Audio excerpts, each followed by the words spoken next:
How are you this week? Hi, Valentina. I'm very good. And you? Yeah, very well, thank you.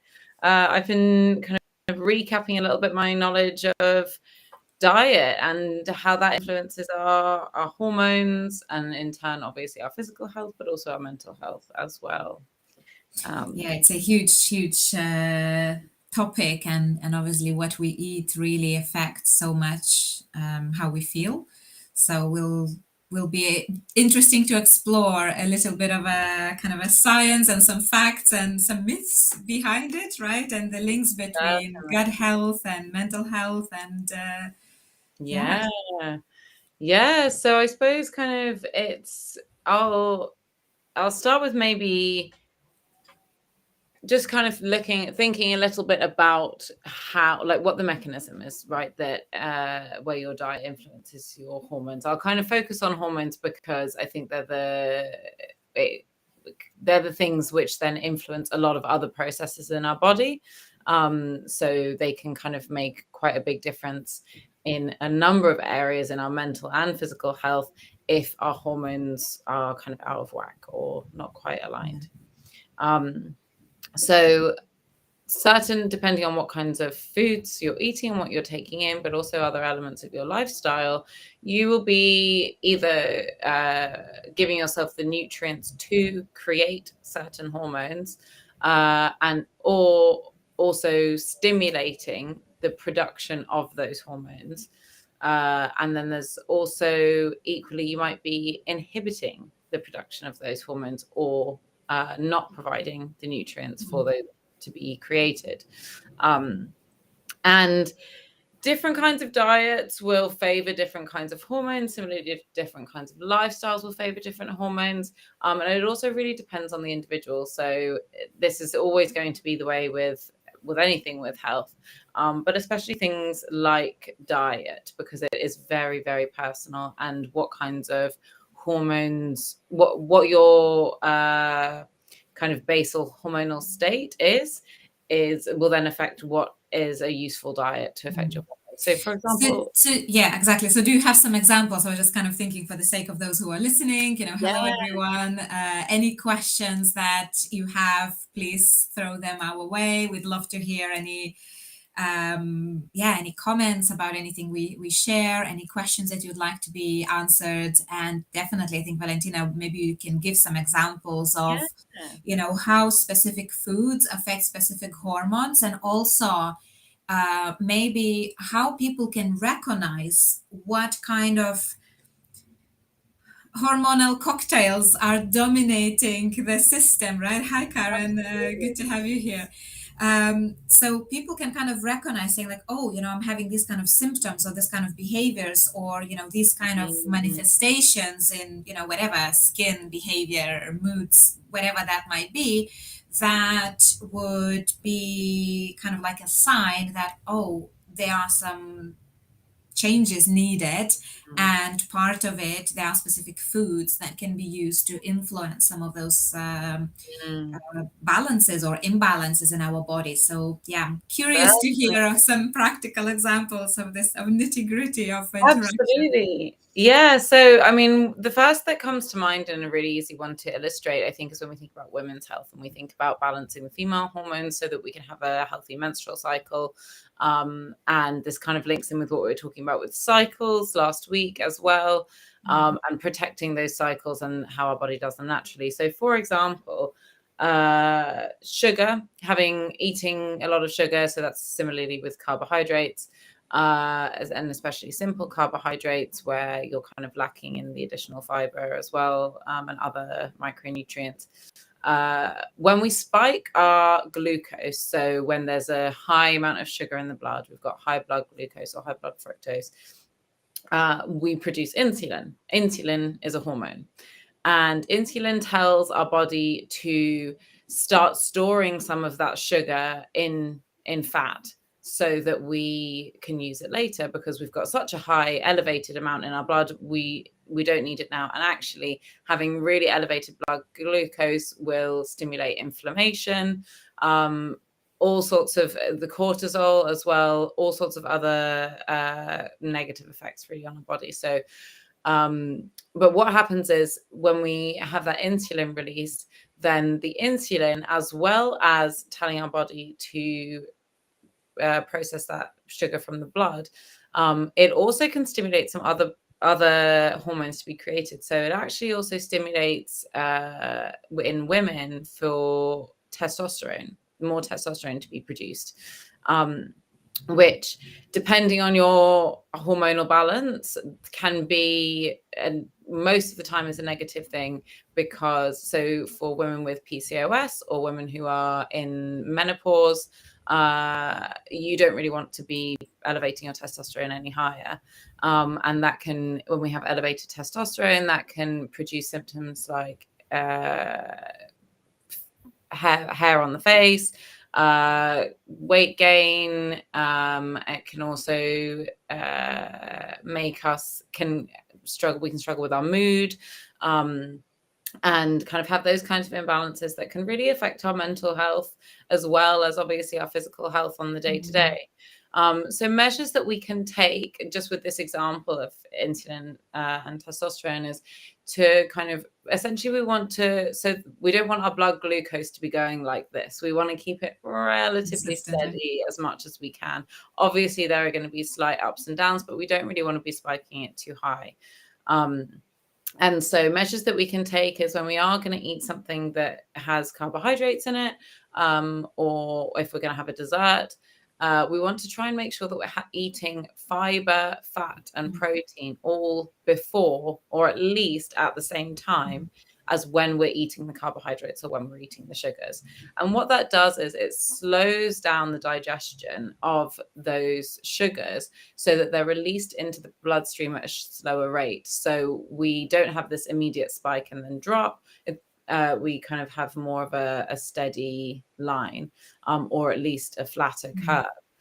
The other thing is that when we have that spike and then that drop, the drop is what then makes us feel extremely fatigued, extremely tired, and it also promotes cravings for more sugar, right? Exactly. Yeah.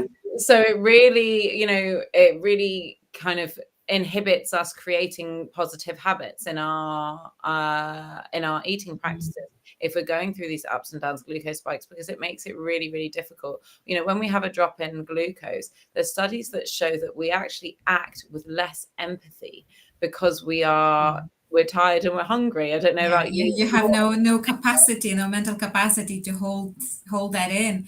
Exactly. Hello to those who joined. Jasper, good to see you here. And here is a lovely question from Karen. So she says, love diet advice being sucrose and fructose intolerant. What would you recommend be the best supplements to take to balance out hormones? Yeah, very interesting question, because I think we tend to go to supplements as a kind of fix all solution, right? But if we are thinking about what can we do with our diet so that maybe we don't even need supplements, I think that would always be kind of my first consideration. And there's been a lot of research done about vitamins, supplements, and the value and the benefit of it. And if we have quite balanced diets and we are getting everything from our nutrition, having additional supplements and vitamins actually does nothing to our body, because our body is very clever to take out of foods only what it needs. Because obviously, if we are taking more, then it's just toxins, right? It's accumulating toxins in our body. So our body is very clever in not taking what it doesn't need. And, we are just basically, filtering the amount of those vitamins and whatever supplements that we're taking, if the case is that we're already having it from our diets. So my priority would always be to look at how can we have a very kind of nutritional right nutritional balance, and ideally you want to kind of have the highest proportion of nutrients per calorie, right? So you want to have less calories, but actually you want to have the high density of minerals and vitamins and variety of nutrients that would be balanced in that. So I don't Absolutely. know if there's anything, Valentina, that you want to add, specifically in Yeah, terms of what foods, or maybe you have different certainly. kind of opinion about supplements and what we should take and what we Mm. shouldn't. And are there any supplements to balance out hormones? I Yeah, don't know. so most of the time I would agree. I think that realistically we should always start with actually changing our diets, because what we miss when we're taking supplements is the natural food sources of those supplements will contain a whole host of other micronutrients that will be benefiting us. So it doesn't always take that long. You can just do a bit of Googling. If you know that you want to have a supplement in something, first just go and have a research to see what natural foods that's in. When we're thinking about hormones, something that's really important, and I think a really important myth to debunk, and we're getting more aware of this in society now, but is, we need fat in our diet to create hormones. Fats Yeah. are the nutrients to create hormones. So if we are not having adequate fat intake, and I'm talking healthy fats, avocados, olive oil, certain types of animal fats can still be quite healthy as well. And mostly, from plant sources, things like walnuts and flaxseed. So walnuts have really high omega-6 and 9. Flaxseed have really high omega-3, and we want to kind of have a balance of those. But we want to really make sure that we're having a high proportion of that in our diet. What that also does is it satiates us. So if we're having a high fat content in our diets, then we don't feel such a strong need to eat so much food, because like you say, Evelina, it is nutrient dense. Yes, there might be a high calorie content, but realistically, we're utilizing that in a way that our body needs. We are using all of those Mm. nutrients. And also, the way our body responds to higher fat is very different from how it responds to higher sugar. So Mm. when we have an elevated sugar, then we start storing it as fat. When we have a higher fat content, we normally actually we're more ready to process that as energy then and there. Yeah, and that's like these different types of body metabolism, right? And obviously, the easiest, fastest way for our body to access energy is through glucose, right? So, really processing that blood sugar and utilizing that as your running energy, right? Mm, So, if your body's metabolism is kind of tuned up in a way that it's running on this high glucose, then of course, as soon as your blood sugar drops, you feel irritated, you feel low energy, you feel, shaky, like this kind of hangry symptoms, right? Because you are really kind of needing this dose of glucose in your blood, the sugar, because your body doesn't know actually how to metabolize fat, for example, from your mm, body to produce that energy. So what is very interesting is, and here is other concept here as well that I think it's important to touch on, that it's not only what we eat, but it's also when we eat, yeah. right? And it's also how we combine other ingredients with one another, right? Because sometimes there are some nutrients in specific foods that kind of neutralize one another, right? Yeah. And we are not doing good for our body by eating specific foods together, right? So even things like red meat should not be eaten with potatoes, for example, because one needs higher acidity in the stomach to absorb than the other, right? So your body now doesn't know what to do, and it kind of creates the pH that is somewhere in between, which then means that we are not actually absorbing to the maximum capacity, maximum nutrients of either of those ingredients, because they are kind of neutralizing one another in some ways, right? Mhm. So red meat, for example, should be eaten with dark greens because it supports the absorption of the nutrients that we eat together. They are much more compatible in a way how body will absorb some of those nutrients. So there's a lot of those combinations of foods, Mm, and how to combine them. I would say the most useful guidelines in that is in Ayurveda. mm, There's so much wealth of using food as medicine and how we can combine different foods with different spices to really create this healthy balance of it. Yeah, but like I mentioned, it's not just what we eat, it's also when we eat. And for me, what was very interesting that I've been doing intermittent fasting now for, I think, nearly a few years.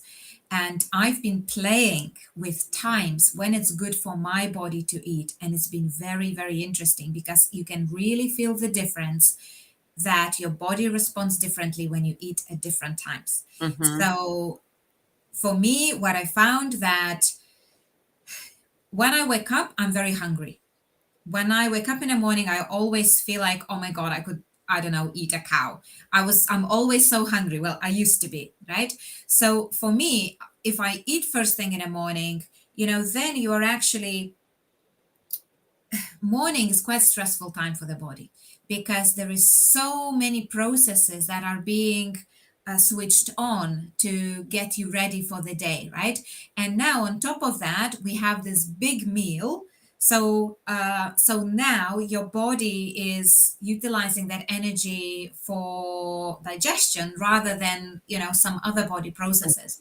So yeah, you're creating this kind of dependency when you think, okay, now my body needs that energy, and you wake up with shaky hands. You just really, really need that food as soon as possible.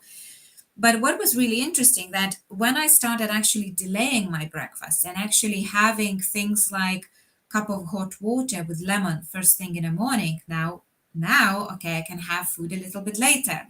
Now you can add something else that kind of helps expand that time. And I've discovered that I'm now best when I'm eating my first meal at 11 a.m. So between 11 and 12, that's where I eat my first meal, and that's the biggest meal of my day.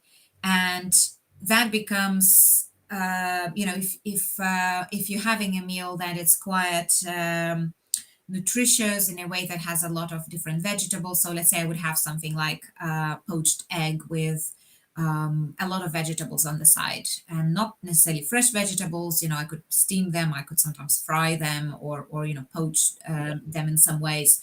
And you have like big pile of different vegetables and seeds on top, right? So you have like linseed, and you have little bits and pieces of other kind of nutritional value and minerals and nutrients that can be added through like nuts and seeds and so on. And it's amazing how well does that fill you up for the rest of the day. And the energy, it's kind of constant. You don't have this usually, like you have a big meal and then you have a slump, and then and then at some point again you kind of, your hands are shaking because you need that dose of sugar.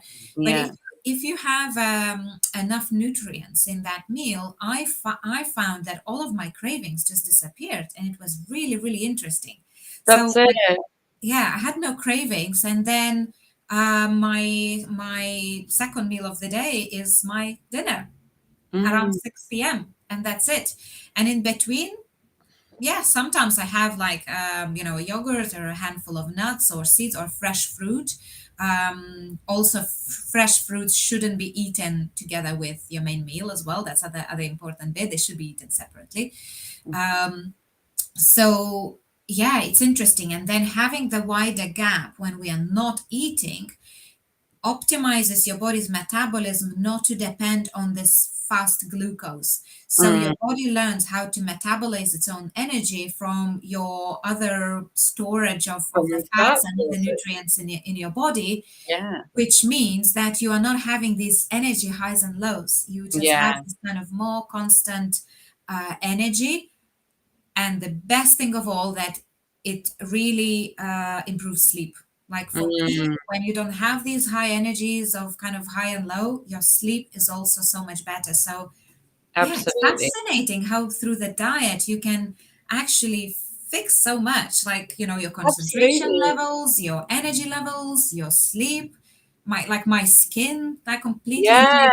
It Like, makes it's a huge amazing. difference because so much in our diet is related to inflammation, and that's what can really influence our skin and things like that. And just going back really quickly to, there's kind of a couple of things I wanted to pick up on. Just going back quickly to Karen and your question about supplements. I think there's only, the vast majority of the time, we should really always be trying to get our nutrients from whole food sources.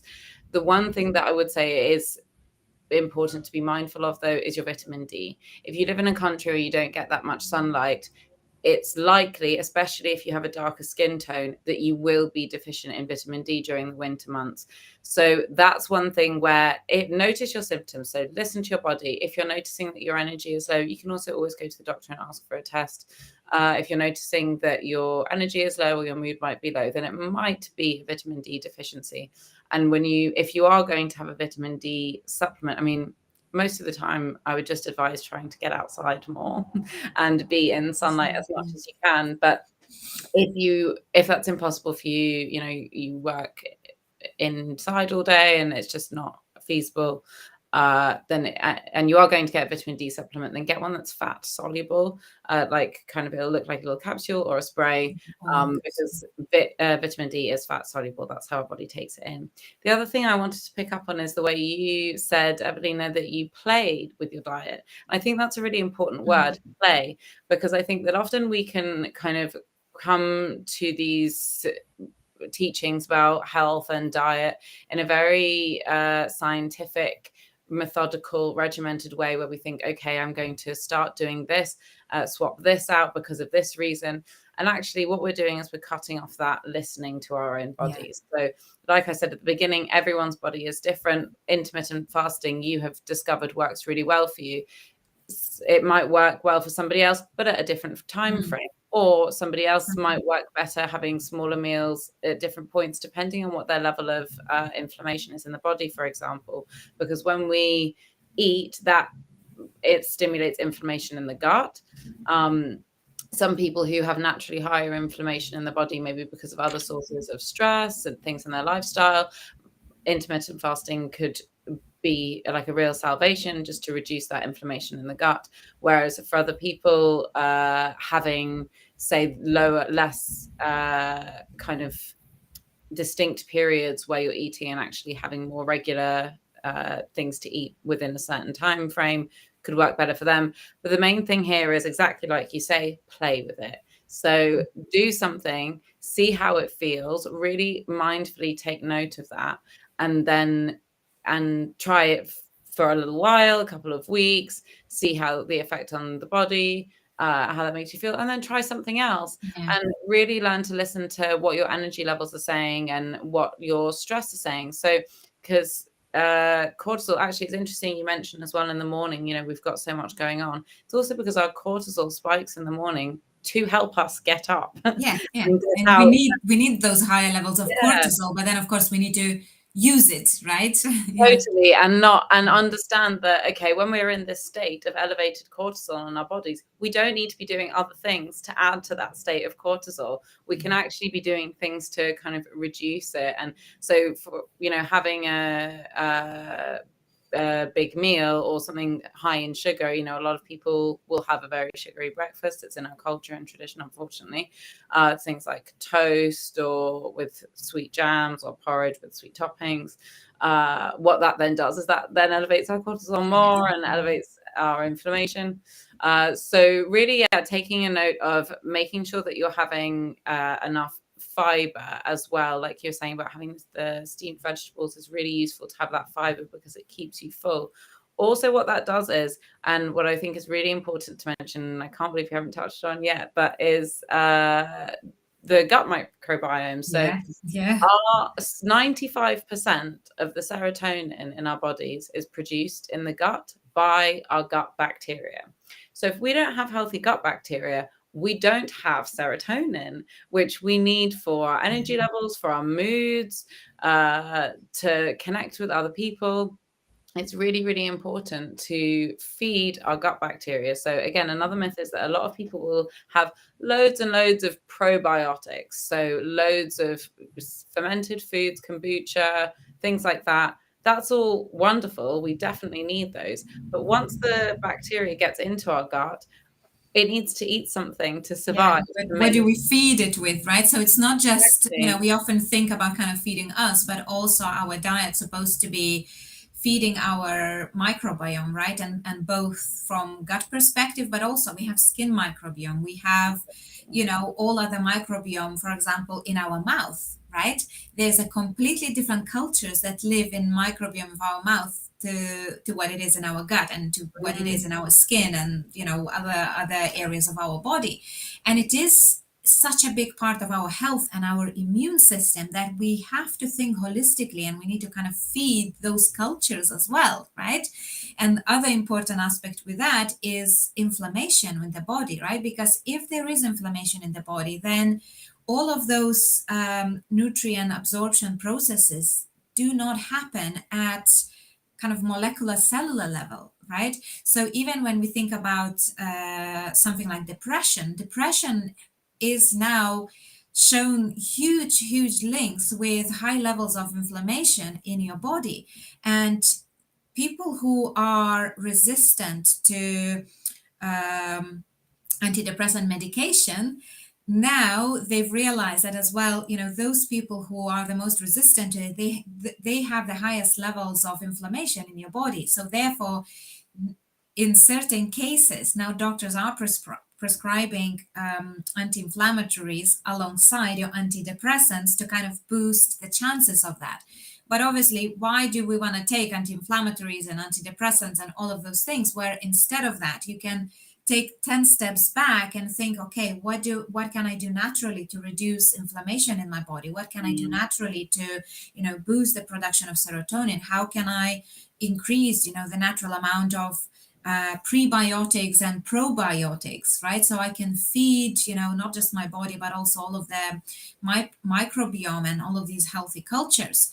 And there's sometimes some myths with inflammation, because you will find sometimes some of this kind of advice that says like these are inflammatory foods or anti-inflammatory foods. Yes, there might be certain foods that might be kind of more prone to increasing inflammation. However, that is very personal, right? And that's why when you take like food intolerance tests, when we do some other tests that will check your intolerances, your body will increase inflammation in response to those specific foods that your body is intolerant to. And that is very personal. And if you're eating some foods all the time, you will naturally boost that. At some point, your body will start saying, it's enough. I have too much of this. And it will start increasing that inflammation in response to that food. So it's also very important that we don't eat large amounts of the same foods every day. And we all have some of our kind of go-to foods, and I did that mistake actually with eggs in the morning, because it's such a nutritious and delicious thing. And you can have eggs cooked in so many different ways, and then you can have eggs with salmon, eggs with vegetables, eggs with whatever, you name it. There's so many different ways to do it. And there was a time that I've developed kind of intolerance to eggs, because I was having it every day and my body was saying enough is enough. I have overload of these specific, nutrients. So we shouldn't be eating the same things every day. And Yeah, yeah, such a just as pick up on that. That's such an important point, because I think a lot of the time, we're saying all of these things and people can think, that's a lot of information. How am I supposed to remember all of that? A really key principle that you can take away is variety.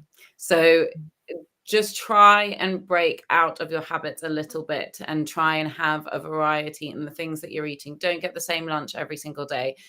I know breakfast is one where we often do just have habits because this we is so kind of wake easy to up go and to we're one thing. autopilot. Exactly. But at least then say have 3, maybe 4 breakfasts that you can kind of rotate around to introduce that variety. Have a variety of colors, a variety of textures, because that then means that you're most likely, if you're having a variety of textures, let's say, you're probably eating fats, you're probably eating some seeds and grains. And that is a great example, because I think, people are sometimes so lost of having an app for everything, and calculating calories, tracking the nutritional data. we don't necessarily have to overcomplicate and stress ourselves with, calculating every little small piece that we eat. But like you said, having, rainbow diet in a way, right, as it's said in Ayurveda, or also having, different types of flavors, right, making sure that you eat something that is sweet, something that's sour, something that's bitter, something that's, astringent, and so on, making sure that we cover all of those tastes, that's exactly what is already giving you this kind of nutritional variety. And we don't have to necessarily get lost in calculating the nutrients. Just make sure that, am I eating, foods of different colors? Am I eating foods of different textures? Am I eating foods of different tastes, right? Am I adding different spices that have, those different effects? So absolutely. And it's very interesting as well if we have, let's say, food intolerance test done, which, for me it was very useful to have it, but also it kind of, sometimes we don't necessarily, again, need to go and have science and tests for everything, because we can also test, like you said, by playing with these foods, right? So for example, take a group of foods and remove them from your diet for a week, right? So let's say, what happens if you remove all dairy from your diet for a week? And then what is the most interesting is what happens when you introduce it back to your diet after that gap of not having it. And that usually shows a lot, because, it's, there's so many things that we don't know. When we mix everything, we might have some certain level of inflammation or some, I don't know, skin problems, and we don't know what's causing it. But when we just take something and exclude it out of our diary for a period of time, and then introduce it and see how your body responds to it, you learn so much without needing to pay for all of the blood tests, nutritional tests, and so on, right? Certainly. And I think that's, again, just really highlights that point of listening to your body. So noting what's happening. And like you say, when you reintroduce a food like that, then you can start, after having a period of absence, then you can start to notice, okay, what am I feeling now? And that I wasn't feeling before. And is that a positive thing? Is that a negative thing? And I think also just kind of, it's, maybe I'll save this as a wider topic for another week, but just thinking back again about inflammation and our kind of bacteria and microbiomes. So inflammation is our immune system, and that's our immune system kind of responding to what it perceives as some kind of threat. But when we don't have a strong microbiome, skin, mouth, gut, everywhere, that can throw our autoimmune system out of whack. So it can mean that it doesn't know what to respond to, because it will be having the bacteria present in our microbiomes gives the autoimmune system something to do. So it's essentially having a conversation with this bacteria to say, okay, you're good, we'll keep you, we can get rid of you, or this bacteria can kind of fight off that bacteria, etc. But when we have nothing and we really deplete our immune system, our microbiomes, that can happen with things like antibiotics, or actually even certain mouthwashes can like really get rid of the bacteria like too much in your mouth and in your gut.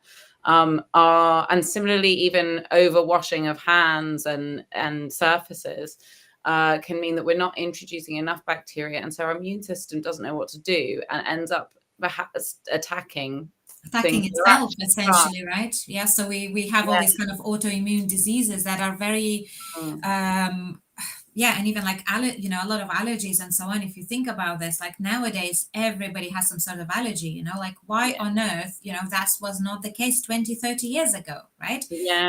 Because simply we are over sanitizing everything, and we are actually depopulating our richness of our microbiome, right? From skin microbiome, from gut microbiome. And again, what we've done to ourselves with the way how we cope with the pandemic and over sanitizing everything is actually not healthy in the long run. Maybe in a short term, it helped us to get rid of, that one unhealthy pathogen, but actually in the process, we've eradicated so much of other good stuff. So it's very, very important as well that we have this healthy relationship with our environment, because our body needs to be able to read environment, and our microbiome needs to be able to read environment, right? And the food is literally something that is going piece of environment going into our body. So Yeah.